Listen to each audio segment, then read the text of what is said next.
திமுக ஆளுங்கட்சி நகரமன்ற தலைவரை எதிர்த்து திமுக ஆளுங்கட்சி கவுன்சிலர்களே கவுன்சிலர் கூட்டத்தில் இருந்து வெளிநடப்பு செய்தனர்.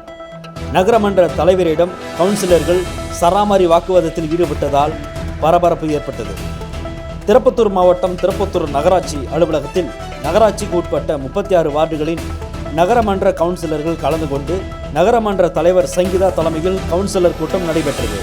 அப்போது கூட்டத்தில் கலந்து கொண்ட கவுன்சிலர்கள் தங்கள் பகுதிக்கு உட்பட்ட நிறைகள் குறைகள் பற்றி கூறுவது வழக்கம். மேலும் திருப்பத்தூர் நகரை பொறுத்தவரையில் 36 கவுன்சிலர்களில் 28 கவுன்சிலர்கள் திமுகவை சார்ந்தவர், மேலும் 3 பேர் கூட்டணி கட்சியை சேர்ந்தவர்கள்.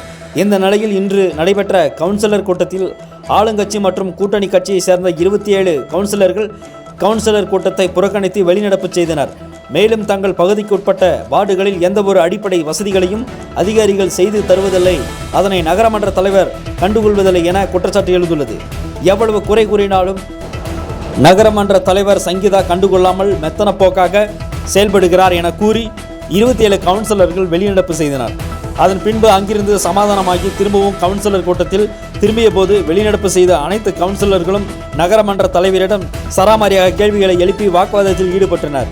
இதன் காரணமாக கவுன்சிலர் கூட்டத்தில் பெரும் பரபரப்பு காணப்பட்டது. மேலும் ஆளுங்கட்சியை சேர்ந்த நகரமன்ற தலைவரை எதிர்த்து மெஜாரிட்டியாக உள்ள ஆளுங்கட்சி கவுன்சிலர்களே வெளிநடப்பு செய்த சம்பவம் அங்கே பரபரப்பை ஏற்படுத்தியுள்ளது.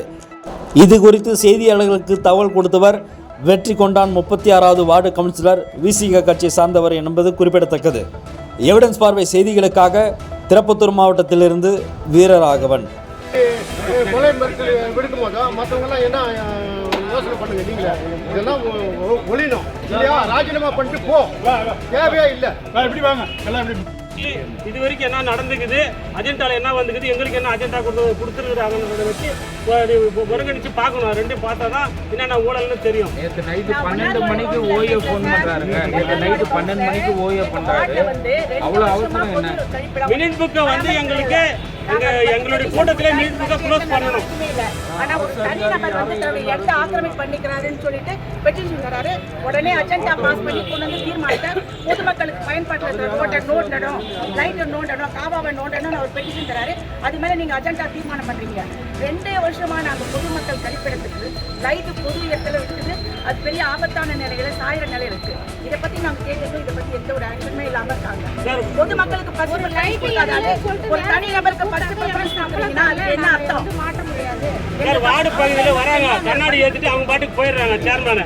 நாங்கள் வந்து கவுன்சிலர் மக்கள்கிட்ட பதில் சொல்ல முடியல. எங்களால் பல முறை வந்து இங்கே கோரி கொடுக்குறோம், மனுவா கொடுங்க மனு கொடுத்தா பாதள தகடு ரொம்ப மாச கணக்கில் வெளியே பணம் எடுக்கிறதுக்கு வரதில்லைங்க. கேட்டால் டிரைவர் இல்லைன்றாங்க, வண்டி இல்லைன்றாங்க. மாற்றி வண்டி புது வண்டி வாங்கி ரிப்பேர் பண்ணி வச்சிருக்காங்க. கிட்டத்தட்ட 30-35 லட்ச ரூபாய் அந்த வண்டியுடைய வேல்யூ. ஆனால் ஒருத்தர் ஆப்ரேட் பண்ணுறது கரெக்டாக கிடையாது. கிட்டத்தட்ட ஒரு 5 வார்டுக்கு சுத்தமாக தண்ணியை நல்ல தண்ணியை வெளியே ஆமாம்.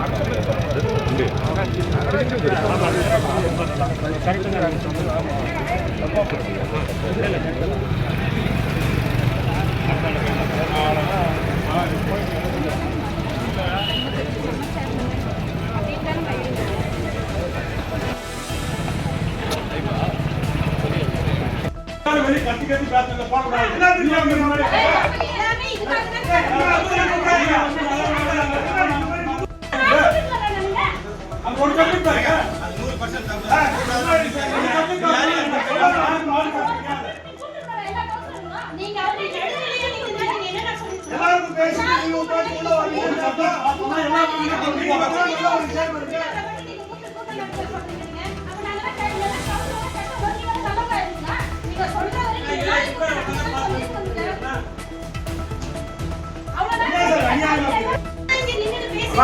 நம்ம 36 பேர் ஒன்னாம வரோம். அதை பத்தி கிடையாது.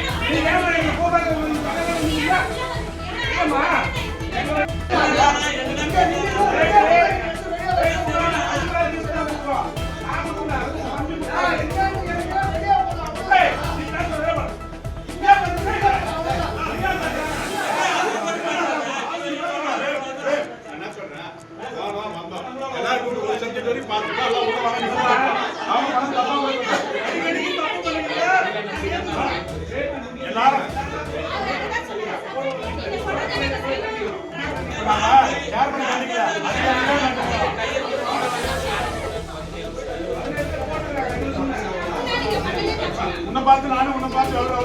போட்டு போனா எப்படி? இல்லைண்ணா இது நியாயமா நாளைக்கு வா, எல்லாருக்காக தான் கேக்குறோம். வா, சார்.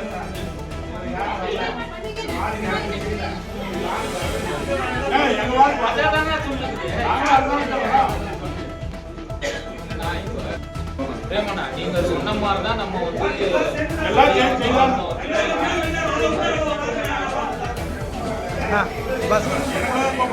என்னதான் கூப்பிடல அப்ப நாமளே போவோம். நாமளா போகணும்.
சரி நீங்க கூப்பிடுங்க ஆணையாளர் போடுவாங்க. ஒரு மணி நேரம் வெளியே 1 மணி நேரம் வெயிட் பண்றோம். நீங்க கூப்பிடாதனால தான் நாங்க மீடியாக்கு போறோம். அதாவது